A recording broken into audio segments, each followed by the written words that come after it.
qui n'ont pas pu entrer à la rotonde sont à l'extérieur. Ladies and gentlemen, please be seated.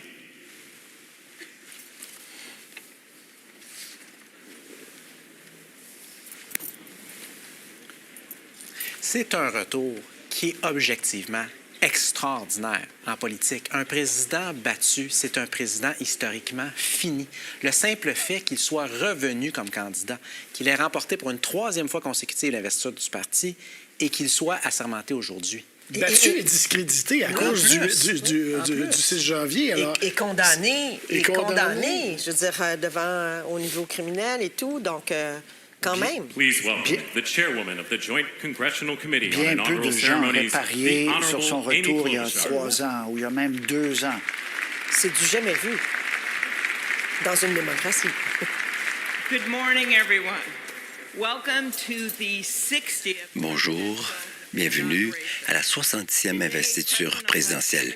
Aujourd'hui, le président élu Trump et le vice-président élu Vance vont prêter serment. Et nous allons être des témoins de la transition pacifique du pouvoir au cœur même de notre démocratie.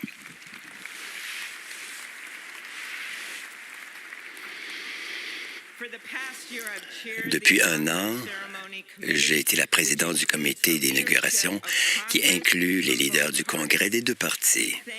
Nous remercions le comité et le personnel du Capitole et les forces de l'ordre qui ont travaillé d'arrache-pied depuis une année et surtout depuis 3 jours. Vous avez fait un travail remarquable et vous avez montré de la grâce sous toute cette pression que l'on connaît.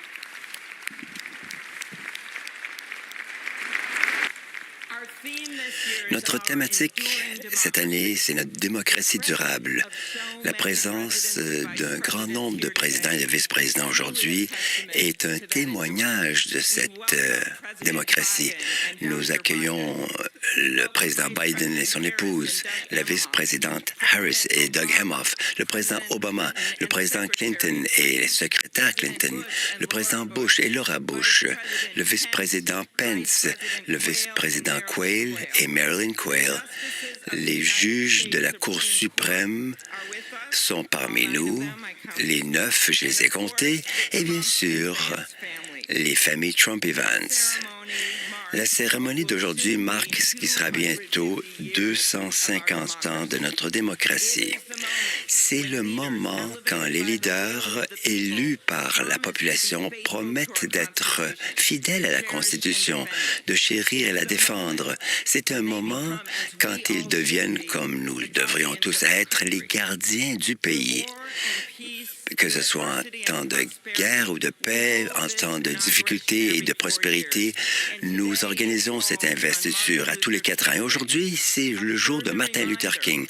Un autre rappel qu'il nous faut nous efforcer d'être à la hauteur des valeurs enchâssées dans la Constitution, les libertés, et bien sûr, tel que c'est inscrit à l'entrée de la Cour suprême, la justice égale sous la loi.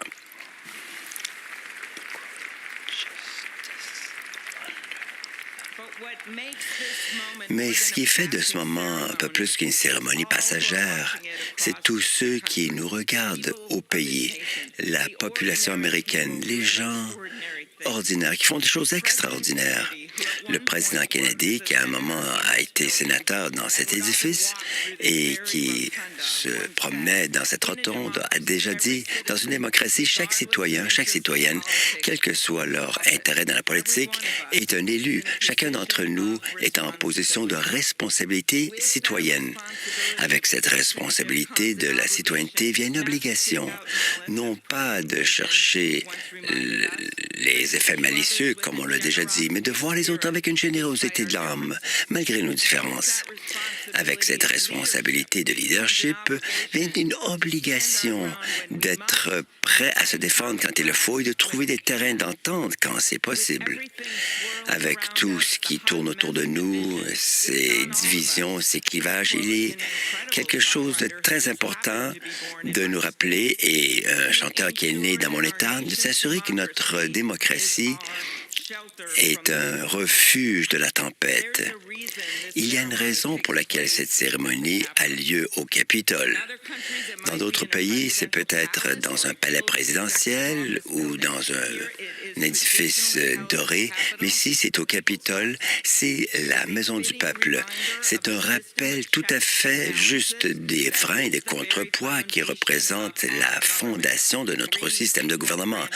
3 ordres de gouvernement qui sont égaux.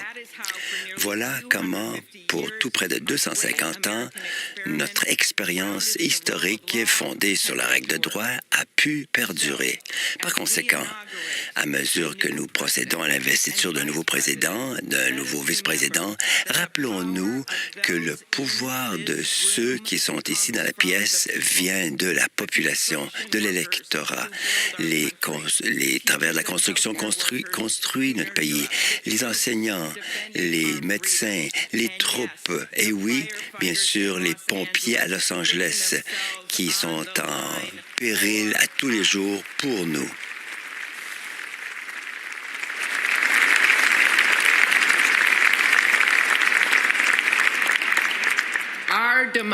Notre démocratie est forte et notre force doit être à la hauteur de la sienne. Que Dieu bénisse notre nation. Je vous remercie.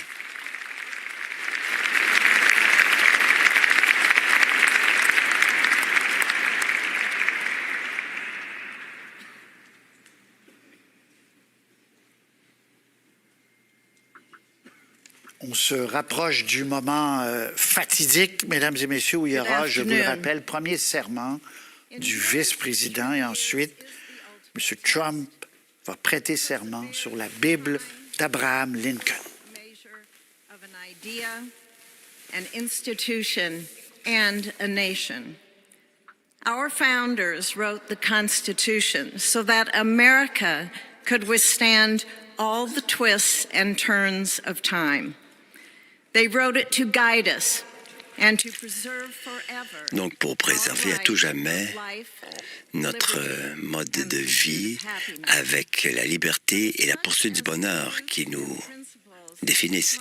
Mais tout comme les principes qui sont dans la Constitution sont les mêmes qu'auparavant, notre démocratie promet au peuple américain le pouvoir de changer, de tracer leur propre destinée. Voilà la beauté, voilà l'importance. On verra dans quelle mesure M. Trump 2.0 va donc mieux naviguer avec tous ses pouvoirs aux États-Unis. Bon, la Cour suprême, il en a nommé 3, peut-être un autre bientôt avec le retrait d'un des juges de la Cour suprême. Au Capitole, c'est complexe, les relations.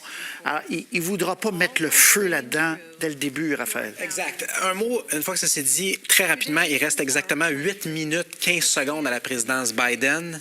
À la dernière heure, le président sortant aurait annoncé un nouveau pardon d'un autre membre de sa famille, celui de son frère James, juste avant de partir. Pourquoi il l'a pardonné?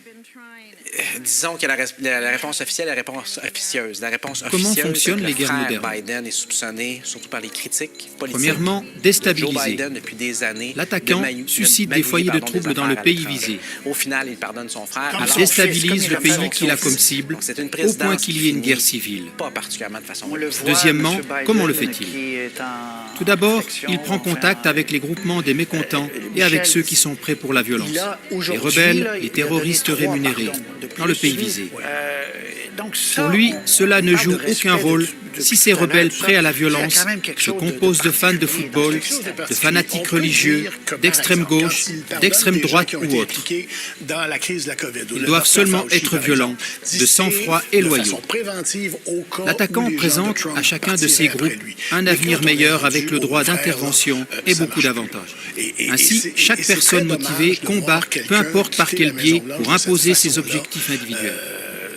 Toute unité terroriste ainsi formée accepte temporairement d'autres groupements d'un tout autre genre. avait promis pendant la dernière période de transition qu'il ne Initialement, ferait pas chaque ça, groupe lui. voit seulement des avantages dans la force de frappe commune. La devise est « synergie par-dessus tout, frapper ensemble, marcher séparément ». le révérend L'attaquant forme ainsi des groupes terroristes hétéroclites. Si un groupe rebelle extrémiste ne veut pas du tout se mélanger à d'autres qui pensent autrement, cela n'a aucune importance pour l'attaquant. Il le sépare pour des objectifs particuliers, par exemple pour des attentats suicides, etc. Troisièmement, l'armement et le financement. Au travers de mercenaires de son propre pays ou d'un autre pays, il forme les groupes de rebelles rassemblés préalablement en groupes de terroristes. Dans la mesure du possible, il fait cela en dehors du pays visé. Pour ce faire, il installe des centres de formation secrets, le plus près possible de l'endroit visé. Si cela n'est pas possible, il les fait venir d'ailleurs. Il livre aux rebelles des quantités d'armes et de munitions à volonté. Il paye les rebelles pour aller au combat. Quatrièmement, l'attaque. L'attaquant étranger met en pratique son plan de combat de façon ciblée. Suivant la stratégie, il attaque aussi de façon ciblée des personnes civiles. Son but est surtout d'attirer l'attention des peuples et de susciter le cri au secours venant de l'extérieur. Bien sûr, maintenant, ce n'est pas l'attaquant organisateur qui est au centre des informations de presse, mais le mauvais gouvernement du pays à renverser, ou bien, si besoin est, ce seront les rebelles, c'est-à-dire les unités terroristes. Cinquièmement, les buts du véritable attaquant sont toujours les mêmes. Autant que possible, affaiblir l'objet visé à partir de l'intérieur. Accusation ciblée contre l'objet visé. Autant que possible, provoquer la confusion et l'impuissance des peuples. Autant que possible, créer le besoin pour un secours militaire venant de l'extérieur. Renversement et élimination du gouvernement visé. Mise en place d'un nouveau gouvernement venant d'entre les rangs des rebelles déclarés des bons rebelles. Retrait des troupes, abandon du pays à lui-même afin qu'il tombe dans le chaos total. Nouvelle intervention radicale pour éliminer tous les héros utilisés auparavant et qui sont désormais appelés des terroristes. Prise en charge du pays ainsi que de ses ressources. Paiement de dédommagement au gré des attaquants. Sixièmement, se laisser célébrer comme sauveur. Septièmement, le même exercice en grand. Ce que l'attaquant a fait dans différents pays avec des troupes de rebelles hétéroclites, il le fait à grande échelle. Des pays entiers sont maintenant ses troupes choisies de rebelles. Avec celles-ci, il encercle ses plus grands rivaux qu'il ne pourrait jamais battre tout seul. Tout d'abord, il attise des provocations qu'il met sur le dos de ses plus grands rivaux. Il amène ces pays rebelles choisis à attaquer avec leurs propres armes et leur armée contre son plus grand rival. C'est seulement quand tous les pays ont tiré leurs dernières munitions, qu'ils ont perdu leurs meilleurs éléments et qu'ils sont ruinés que le véritable ennemi de l'homme, le véritable attaquant et belliciste intervient pour maintenant les vaincre tous ensemble. Qui sont les grands perdants? Tous ceux qui se sont laissés envoûter et utilisés par cet attaquant et belliciste retors.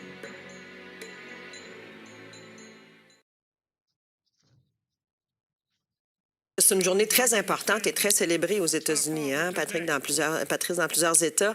Et je vous dirais que c'est assez invraisemblable de voir aujourd'hui, là, justement, M. Trump qui va passer des ordres exécutifs sur les questions pour éliminer là, les avantages en matière d'équité, d'inclusion, de diversité, qui va aussi avoir des actions massives là, contre l'immigration. Donc, c'est assez irréel que ça se passe cette journée-là. Incroyable. Et vous avez revu cette image donc de la pièce attenante où se trouvent plusieurs autres invités qui ne peuvent pas entrer dans la rotonde.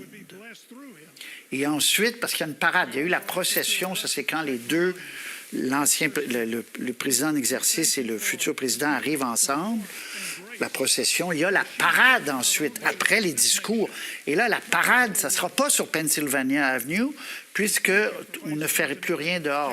Ça sera au Capital One, donc à l'Arena de hockey, donc le Centre Bell de Washington, où se tiendra la parade, où il y aura des invités, etc. Entre autres, ceux qui l'ont sauvé ou aidé lors de cette tentative d'assassinat. En Pennsylvanie, il y aura beaucoup d'invités qui qu'on invite pour des raisons particulières, un peu comme pour un discours du trône, un discours d'ouverture. Un petit mot sur les pardons de M. Biden. C'est ses deux frères, leur épouse, et M. Biden a dit ils se sont fait attaquer en justice parce qu'ils étaient mes frères. Je n'aurai aucune raison de penser que cela va cesser. C'est pour ça que je les pardonne. Qui s'ajoute, dans le fond, aussi au pardon préventif qu'il a fait aujourd'hui là, pour Anthony Fauci, Mme Cheney. Et est-ce qu'il a octroyé le pardon préventif aussi pour les gens du comité du 6 janvier? Ça va être à ça. Cheney en faisait partie. Mme Cheney en faisait partie, mais les autres membres? Pour meilleur de ma connaissance. Non. Donc, un certain nombre de pardons envoyés par M. Biden aujourd'hui dans les derniers moments de cette présidence.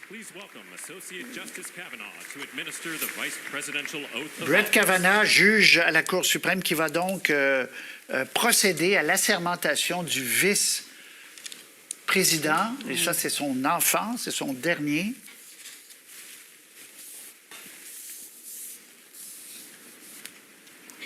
Ça doit être un petit peu impressionnant, cet âge-là. Mais même à 40 ans, je vous dirais, lui arrive quand même assez haut. Autant c'est un retour spectaculaire pour Trump, c'est une ascension fulgurante pour lui.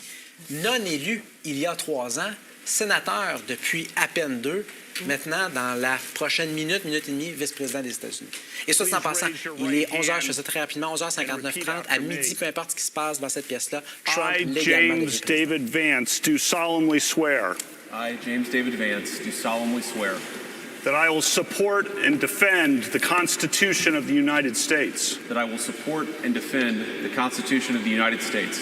Against all enemies, foreign and domestic. Against all enemies, foreign and domestic. That I will bear true faith. That I will bear true faith. And allegiance to the same. And allegiance to the same. That I take this obligation freely. That I take this obligation freely. Without any mental reservation. Without any mental reservation. Or purpose of evasion. Or purpose of evasion. And that I will well and faithfully discharge. And that I will well and faithfully discharge. The duties of the office. The duties of the office. On which I am about to enter. On which I am about to enter. So help me God. So help me God. Congratulations, Mr. Vice President.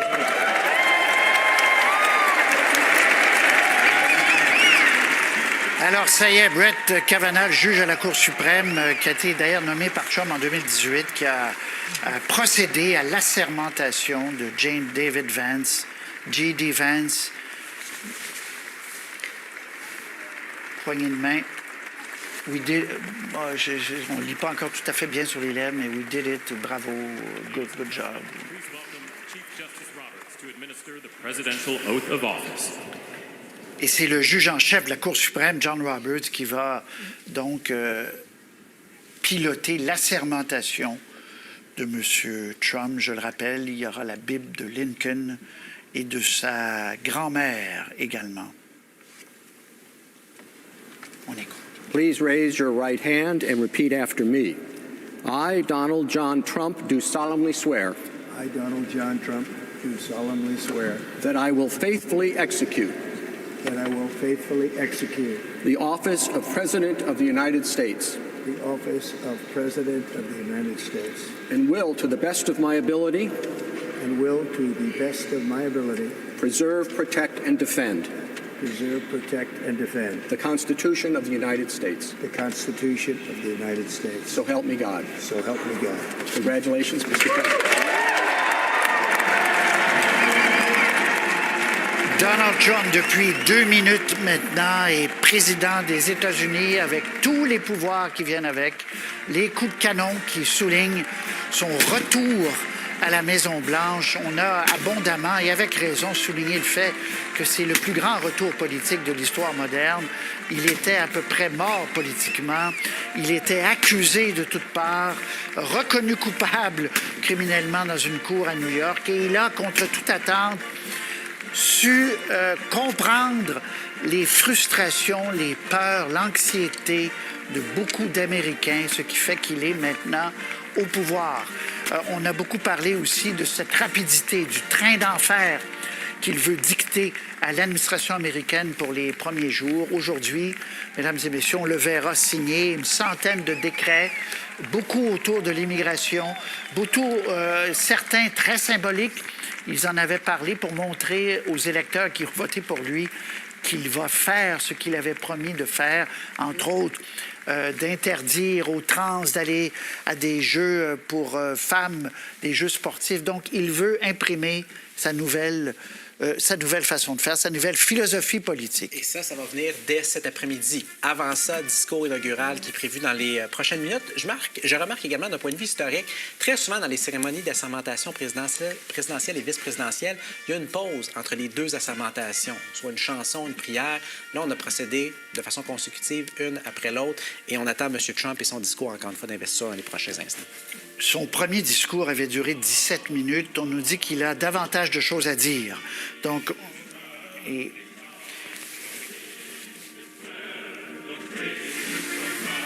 voyez à l'écran, là, ce qui est le chœur est en train de chanter l'hymne de la République. C'est un chant patriotique en 1861. Et il y aura tout de suite après le discours, donc je le disais, de M. Trump, qui, nous dit-on, sera un peu plus long. Ils ont un peu de retard dans le cérémonial, ce qui n'est pas inhabituel non plus. Mais voilà, on verra ce qui sera très, très, très intéressant à surveiller. C'est est-ce qu'il va sortir, comme il le fait à chaque fois, de son texte, et il va improviser, puis il va pendant 40 minutes, puis les gens derrière seront étourdis, ou il va être beaucoup plus discipliné pour ce genre de discours qui passe à l'histoire. Il avait été très discipliné en 2017 lors du premier discours inaugural. Ce qui avait marqué les esprits, c'était pas tant qu'il n'avait pas été scripté, c'est qu'il avait été très acerbe. C'était un discours très agressif, pugiliste. L'espèce de ligne qui avait marqué les esprits particulièrement, c'était celle de carnage américain. C'est l'expression qu'il avait utilisée pour décrire, selon lui, ce que les élites du pays avaient fait aux classes ouvrières. Donc, est-ce qu'on va être dans les mêmes tons, les mêmes thèmes, quelque chose de plus rassembleur, plus conciliant? Un qui avait été très mal reçu à l'époque. En bonne partie, effectivement. Parce que les gens disaient ça, c'était trop pour une assermentation présidentielle, trop noir. D'ailleurs, pour l'histoire, mesdames et messieurs, en 1841, je suis sûr, Jaffel, vous ne savez pas ça, le plus long discours de l'histoire, c'est William Henry Harrison. Et qui est mort. Il est mort d'une pneumonie. Exact. Moins de 3 mois, à peine 3 mois plus tard. Plus courte présidence de l'histoire. Il y a des phrases très célèbres dans l'histoire américaine qui ont été prononcées lors de ces discours. Roosevelt, 33, la seule chose dont nous devons avoir peur est la peur elle-même. Kennedy, 1961, ne vous demandez pas ce que votre pays peut faire pour vous, demandez-vous ce que vous pouvez faire pour votre pays. Donc ça, c'est des phrases qui restent. Reagan, 81, le gouvernement n'est pas la solution au problème. Le gouvernement est le problème. Je vous en donne une autre, Patrice. Clinton, 93. Il n'y a aucun mal en Amérique qui ne peut pas être réglé par ce qui est bon en Amérique. Bon, voyez-vous, bien ça aussi. C'est extraordinaire. À surveiller aussi, est-ce qu'il va quand même avoir des bons mots? Parce qu'en 2017, il avait eu des bons mots pour les Obama en disant merci, puis la transition est extraordinaire, vous avez été extraordinaire. Alors, M. Biden là, est à 8 pieds de lui. Là. Donc, est-ce qu'il va, de façon gracieuse, vouloir dire merci pour la transition? Il n'est pas obligé de dire qu'elle était bon comme président, je veux dire, mais il peut lui dire merci pour la transition. Il pourrait faire même plus que ça. Lorsque Bill Clinton avait battu George Bush père et que c'était le temps pour M. Clinton d'être assermenté, non seulement il avait remercié le président sortant pour la période de transition, il avait également souligné, et je le cite, son demi-siècle de service pour les États-Unis. M. Trump, s'il veut être élégant, pourra aller sur ce même terrain-là pour ce qui est de M. Biden et de sa longue carrière. Mais est-ce qu'il va le faire, considérant qu'il ne considère pas M. Biden comme étant légitime? Moi, je pense qu'il va le faire, mais on verra, on va le voir dans quelques secondes, mesdames et messieurs. Aussi, le plus court, une petite note pour vous faire sourire, le plus court discours, donc, George Washington, 135 mots. Avril 1793, son deuxième, il était à New York encore à ce moment-là.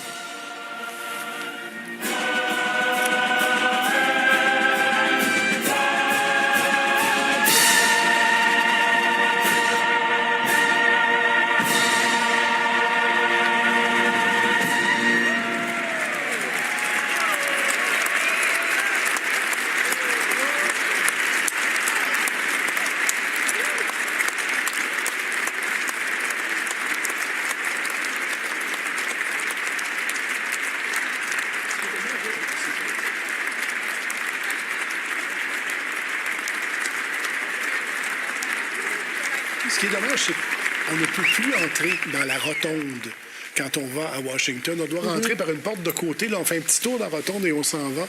Il y a quelque chose de majestueux dans ce lieu-là.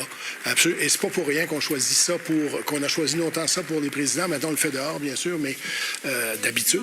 Mais c'est quand même extraordinaire comme endroit. The 45th and the 47th President of the United States of America, Donald J. Trump. Les mots sont importants, les discours aussi, surtout celui-là. On va écouter ça avec beaucoup d'attention, mesdames et messieurs.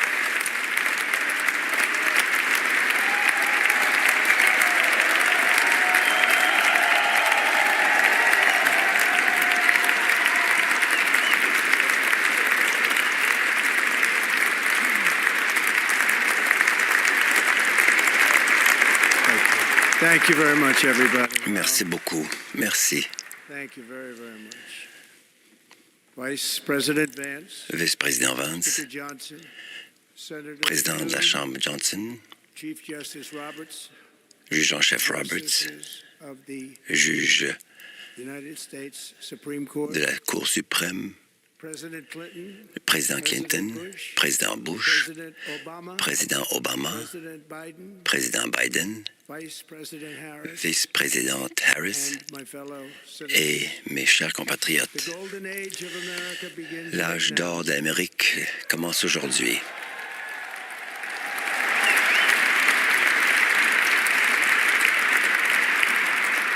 From this day forward, our country À partir will d'aujourd'hui, notre pays va fleurir et être respecté à nouveau partout dans le monde. We will be the envy of every Nous nation, ferons l'envie and de we will chaque not nation allow ourselves et nous ne to nous take permettrons pas advantage any d'être longer. dupés comme During auparavant. every single day of the Trump À chaque administration, jour de mon gouvernement, I will very simply je vais put très simplement America mettre first. l'Amérique d'abord, au premier plan.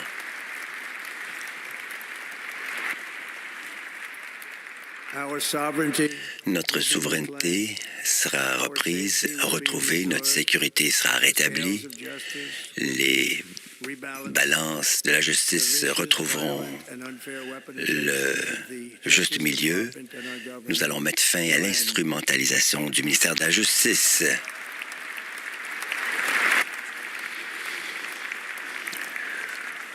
And our top priority will Et be notre to toute create première a nation priorité, that ce is sera proud, d'en arriver à une nation qui est fière, prospère et libre.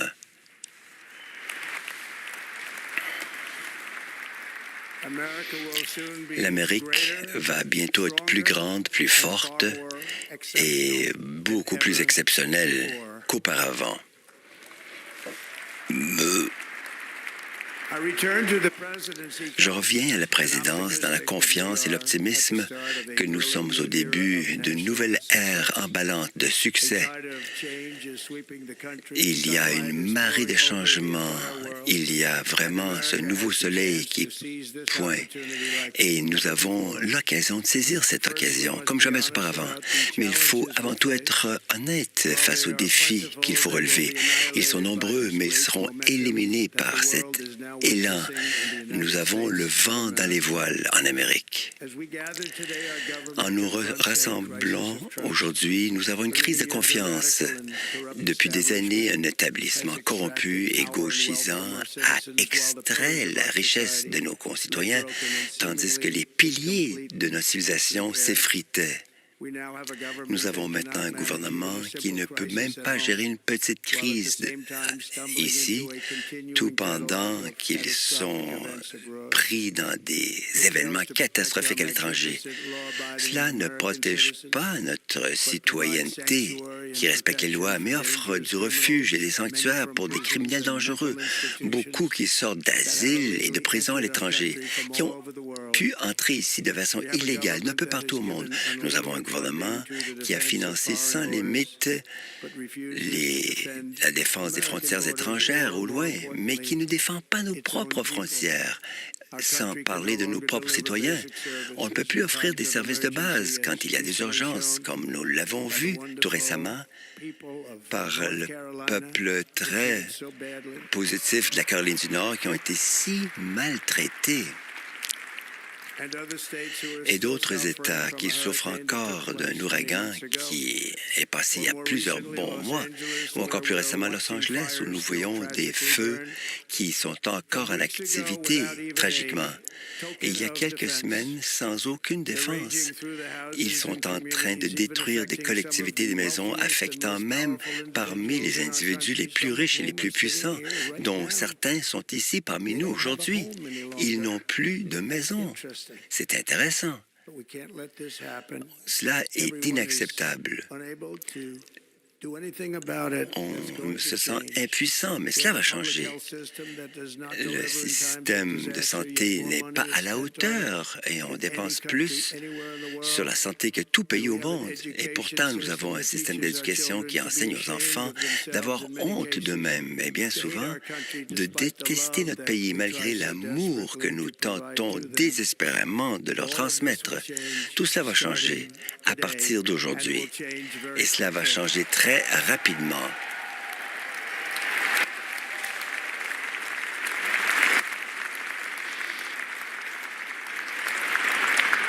Mon élection récente est un mandat pour inverser cette trahison historique.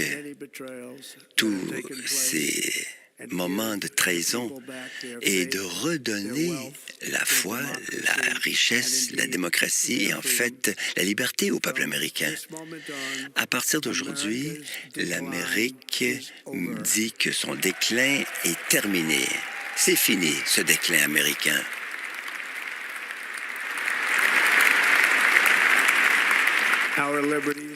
Nos libertés et la destinée glorieuse de notre nation ne seront plus écartées et nous allons rétablir immédiatement l'intégrité, la compétence et la fidélité du gouvernement d'Amérique. Depuis 8 ans, j'ai été éprouvé plus que tout président en notre histoire de 250 ans. J'ai beaucoup appris, bien sûr. Le chemin pour reprendre notre République n'a pas été facile, ça, je puis vous le dire. Ceux qui veulent arrêter notre cause ont tout tenté. Ont tenté de me priver de ma liberté et en fait de supprimer ma vie. Il y a quelques mois, dans un champ formidable en Pennsylvanie, mon oreille a été transpercée par une balle. Et j'avais l'impression à l'époque, et encore aujourd'hui, que ma vie a été sauvée pour une raison. J'ai été sauvé par Dieu pour redonner à l'Amérique sa grandeur.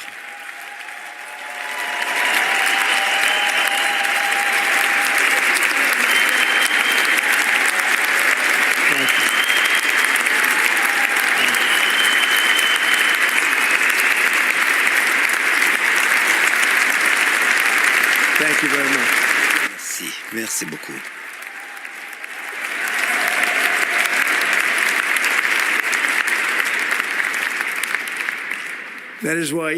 C'est pourquoi, à tous les jours, sous mon gouvernement, avec cette emblématique du patriotisme américain, nous allons être dans la force et la dignité face à chaque défi. Nous allons agir rapidement pour amener l'espoir, la prospérité, la sécurité et la paix pour les citoyens de toutes les races, religions, couleurs de peau et foi religieuse. Pour les citoyens américains, le mois de janvier 2025, c'est le jour de la libération.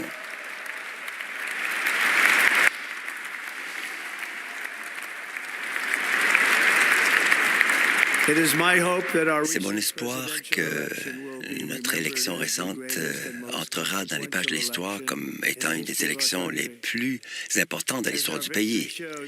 Car, comme notre victoire l'a démontré, nous sommes en train de voir une unification derrière nos priorités et avec des soutiens de tous les éléments de la société, jeunes et vieux, hommes et femmes, afro-américains, latinos, asiatiques, les ruraux, les banlieusards, les citadins, et on a vraiment remporté la victoire dans les 7 États pivots. Et le vote populaire, donc, également, nous a vu remporter la mise par des millions de voix. Aux communautés noires et hispaniques, j'aimerais vous remercier de tout l'amour que vous m'avez témoigné. Grâce à votre vote, nous avons établi des records et je ne vais pas l'oublier. J'ai entendu vos voix lors de la campagne et j'ai hâte de travailler avec vous dans les années à venir. Aujourd'hui, c'est la journée de Martin Luther King et ce sera un grand honneur, mais en son honneur, nous allons nous efforcer ensemble de réaliser son rêve. Nous allons nous assurer que son rêve puisse devenir réalité, le rêve de Martin Luther King.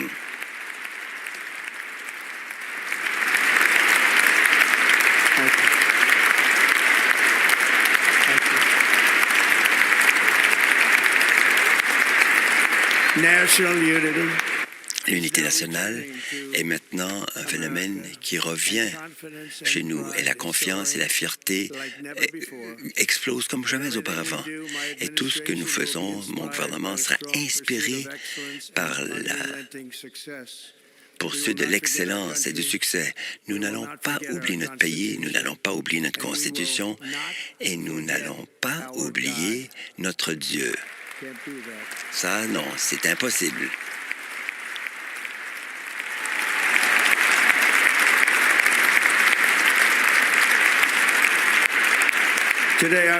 Aujourd'hui, je vais signer une série de décrets présidentiels historiques et ce faisant, nous allons entamer le rétablissement de l'Amérique et la révolution du gros bon sens. Voilà, c'est du gros bon sens dont on a besoin. Premièrement, je vais déclarer une urgence nationale sur la frontière sud.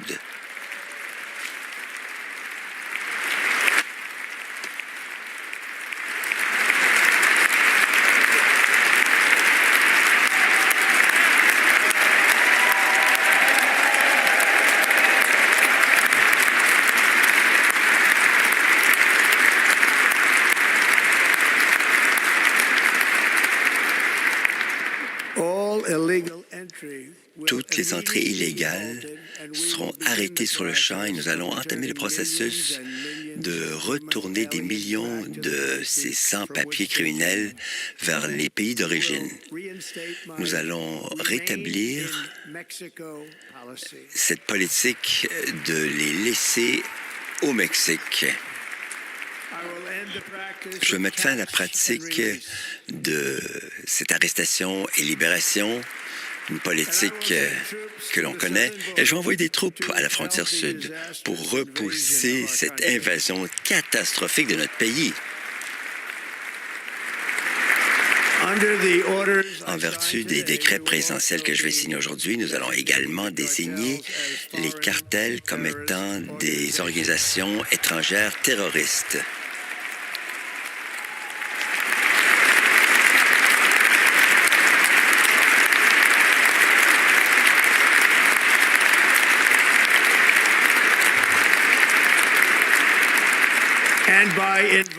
Et en invoquant la loi de 1798 sur les étrangers hostiles, je vais demander au gouvernement d'utiliser tous les pouvoirs du fédéral et des États pour éliminer la présence de tous les gangs criminels qui dévastent nos collectivités avec la criminalité organisée, et cela inclut nos villes et les quartiers défavorisés de nos grandes villes. À titre de commandant-chef, je n'ai pas de plus grande responsabilité que de défendre notre pays des menaces et des invasions. Et c'est exactement ce que j'ai l'intention de faire. Nous allons le faire à un rythme, à une cadence comme jamais vu. Ensuite, je vais demander à tous les ministres d'utiliser les pouvoirs qui sont les leurs, de mettre fin à cette inflation historique et de faire baisser rapidement les coûts et les prix.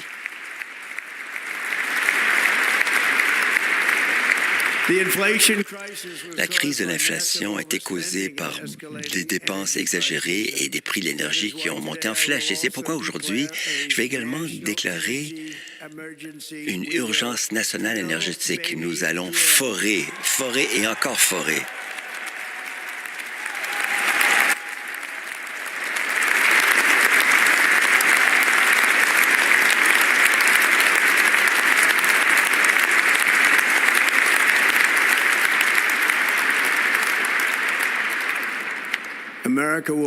L'Amérique sera une nation de manufacturiers à nouveau. Et nous avons quelque chose qu'aucune autre nation a, la plus grande quantité de pétrole et de gaz de tout pays, et nous allons nous en servir. On va s'en servir, je vous l'assure. Nous allons faire baisser les prix. Nous allons remplir nos réserves nationales stratégiques jusqu'au ras-bord et commencer à exporter l'énergie américaine partout sur la planète.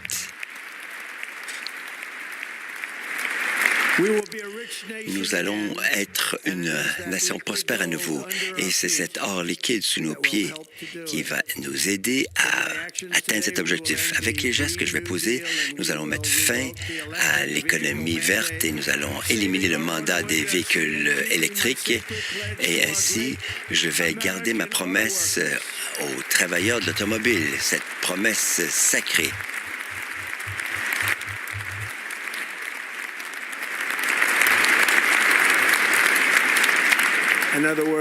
En d'autres mots, vous pourrez acheter l'auto de votre choix.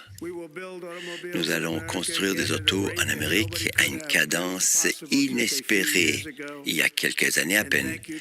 Et grâce aux travailleurs de l'auto, j'aimerais vous dire merci pour votre vote de confiance. On a eu de très bons résultats électoraux auprès de vous. Je vais commencer la refonte de notre système commercial pour protéger le travailleur américain. Plutôt que de taxer nos citoyens pour enrichir d'autres pays, nous allons imposer des tarifs et des taxes sur les pays étrangers pour qu'on puisse enrichir nos propres citoyens.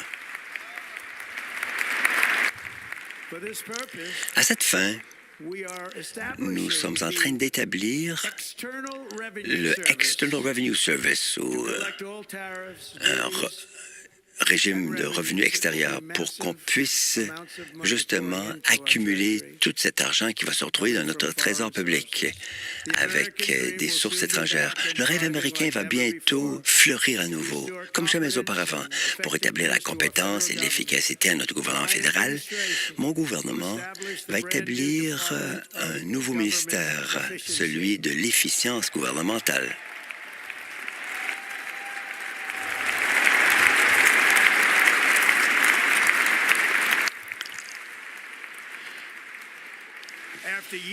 Après des années et des années d'efforts illégaux du fédéral pour limiter la libre expression, je vais également signer un décret présidentiel pour mettre fin immédiatement à tous les programmes de censure et ramener la liberté de la parole aux Américains.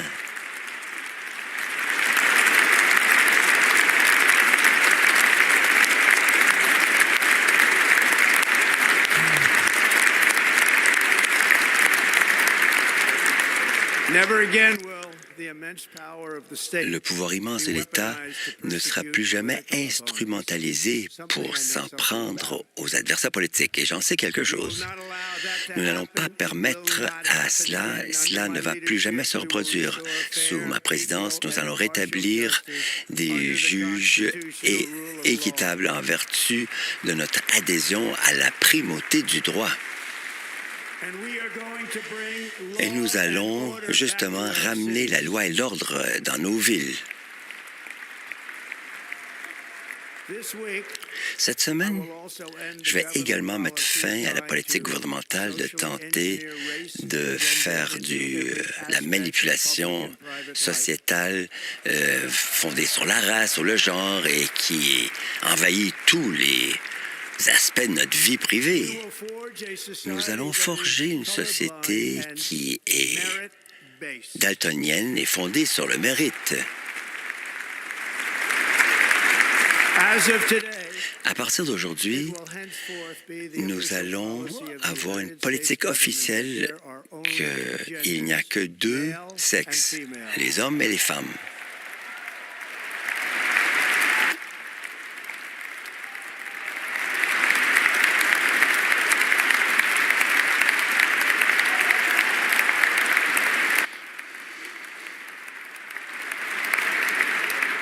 Cette semaine, je vais rétablir en fonction tout militaire qui en aurait été expulsé injustement parce qu'il s'était protesté contre la vaccination obligatoire, avec tous les arriérés de salaire qui leur sont dus.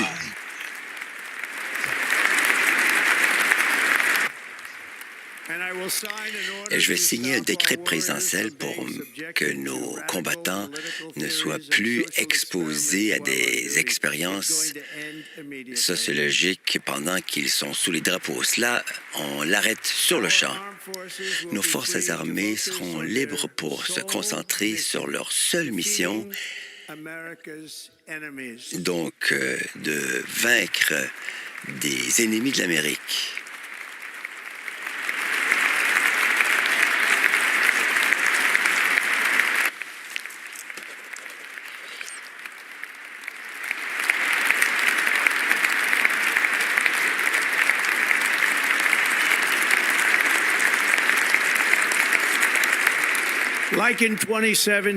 Comme en 2017, nous allons de nouveau en arriver à l'appareil militaire le plus puissant du monde.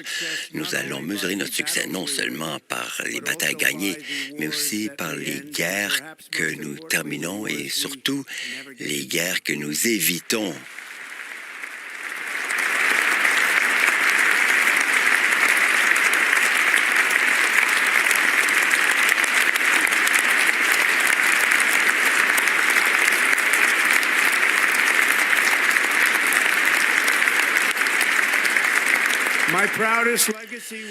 Mon héritage qui fait mon orgueil, c'est un héritage de pacificateur et source d'unification. En fait, hier, je peux vous dire que les otages au Moyen-Orient reviennent à la maison, reviennent dans le giron de leur famille.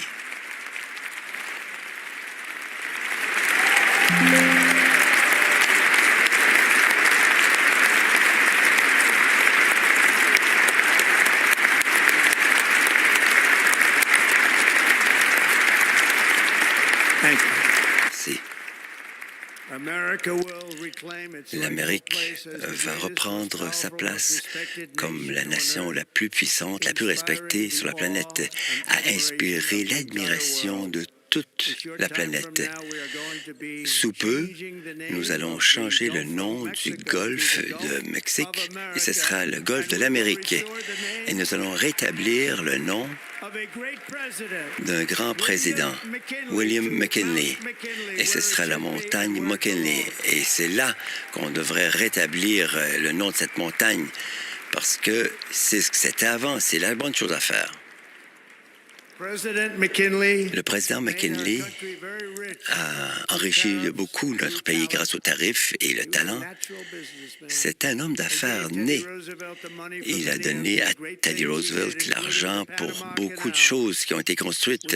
Le canal de Panama, par exemple, qui a été, de façon insensée, redonné au Panama après que les États-Unis, et pensez-y, avaient dépensé plus d'argent qu'à tout moment de son histoire et a perdu 38 000 vies pendant la construction du canal de Panama. Nous avons été très maltraités avec ce cadeau insensé qui n'aurait jamais dû être fait. Et la promesse du Panama a été brisée. L'objectif de notre entente et l'esprit du traité a été complètement écarté. Les navires américains sont vraiment en train de souffrir d'un gonflement des prix de passage et ne sont pas du tout traités de façon équitable. Et cela inclut la marine américaine. Et par-dessus tout, la Chine est en train d'exploiter le canal. Et nous ne l'avons pas donné à la Chine, nous l'avons donné au Panama. Et nous allons reprendre ce canal.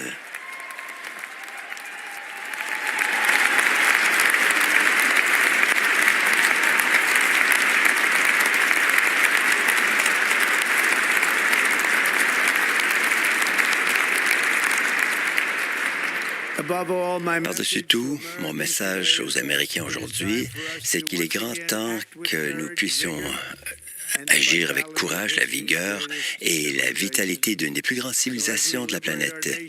Donc, à mesure que nous libérons notre nation, nous allons mener aussi à de nouvelles cimes de succès. Nous ne serons pas détournés de cette fin.